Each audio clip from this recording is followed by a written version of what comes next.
It feels like since as long as I can remember, the phrase "don't meet your heroes" has been imprinted on the back of my mind. You were my hero, Jack. But I gotta shut you down. Never meet your heroes, kid. They're all dicks. Ironically, being a kid who idolized superhero media when I was growing up made that quite easy because all my heroes were animated. Shows like Static Shock, Justice League, Spider-Man the Animated Series, X-Men Evolution. I'm actually going back right now and doing a slow burn watch of X-Men the Animated Series from the 90s so I can crack into X-Men 97. I don't care about which spirit ladies do what to which Cajuns. The quality of these shows was much higher than they had any reason to be. I think back and can't help but to exclaim, wow, I watched this as a kid. And I mean that in the most positive of ways. One of my all-time favorites has always been Batman.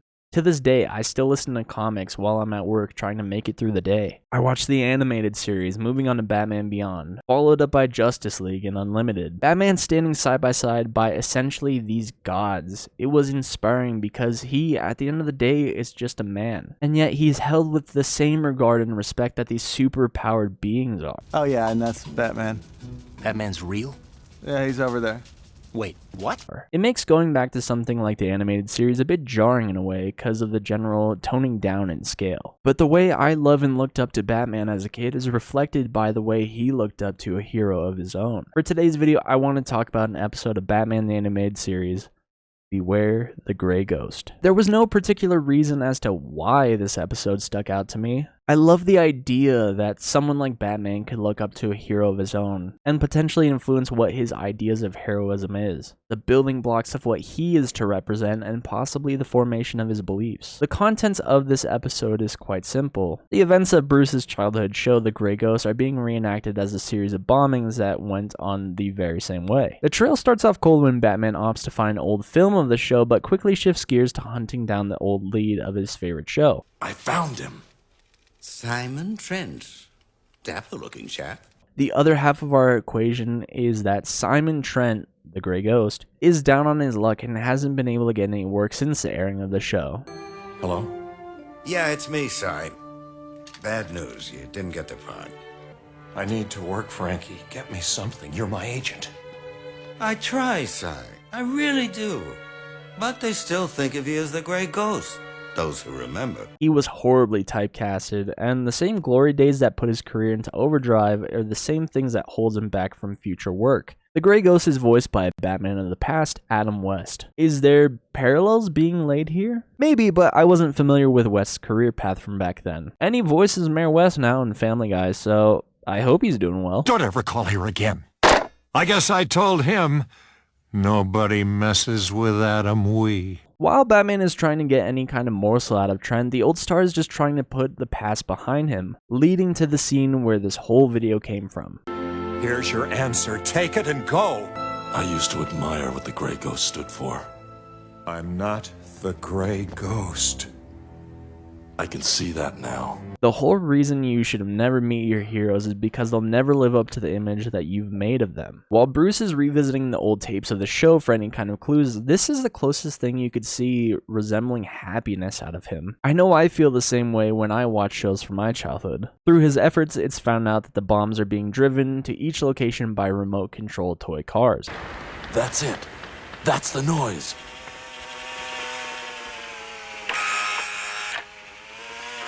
You've got to be kidding me. On the scene of the next attack on Gotham Library, the Batman is put in peril only to be rescued by the Grey Ghost.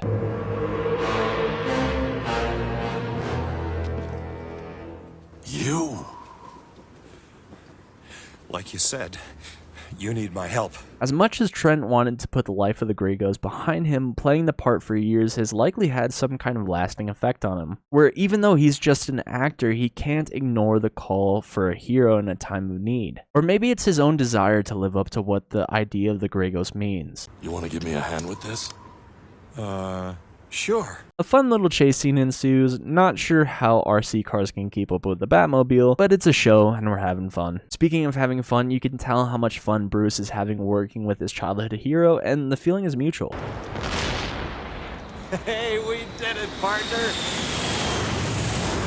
There's this nice scene of where Bruce brings Trent back to the Batcave and shows him a shrine of Grey Ghost memorabilia. It may be hard when you're in the trenches of your work or even long after, but showing that a show like The Grey Ghost can have such an influence on someone, when before and while making, Trent just thought his show was all for nothing.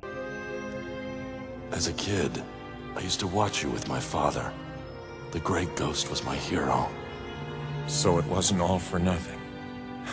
The bad guy of the week is actually the store owner that Simon Trent was selling all his old things to. But I'm not the Mad Bomber, Batman. I'm not. I sold my Grey Ghost cars months ago to pay for my... No. It's a two-sided perspective of a fixation on the past. The store owner holding a unhealthy obsession, likely to the point that's financially impacting him enough to hold Gotham at ransom. I love toys. They can play songs. They can even eat money. Oh boy, can they eat money. All my money. And then I remembered an episode of The Grey Ghost. And I knew what else a toy can do. It can carry a bomb. While this isn't the craziest of episodes of Batman, I feel like there's a lot of good subtext within the episode. I knew I wanted to do some form of writing on this episode, just with how much the Grey Ghost is actually referenced. From comics to games, Batman Beyond itself, and the biggest nail in the coffin was actually Fallout 4. See, I'm not a major Bethesda fan, but my roommate is, and one of the questlines in Fallout 4 is the Silver Shroud. One of the whole angles of the questline is upholding the ideals of what it means to be a hero. Wow. Newsflash, boss. This guy is kind of a big deal out. Does the Silver Shroud mean anything to you? I heard he took out Sinjin's gang all by himself. Pretty remarkable, huh? You go around masquerading as an old hero, the Silver Shroud, stopping crime and reminding people what it means to be a hero. What these heroes, these symbols mean is the danger of meeting your heroes. This expectation of the image that you have of them could be the elevated pillar that is the biggest letdown for you. But it's that very reminder of what this thing, this idea means that will make you want to answer the call of the hero. And it's these very heroes that are from a show or a comic or even real people that can inspire the next wave of people to do the same. I love this episode and I'd watch it again in a heartbeat. There you go, Bruce. Thanks, Mr. Trent. You know, as a kid, I used to watch you with my father. The Grey Ghost was my hero. Really? And he still is.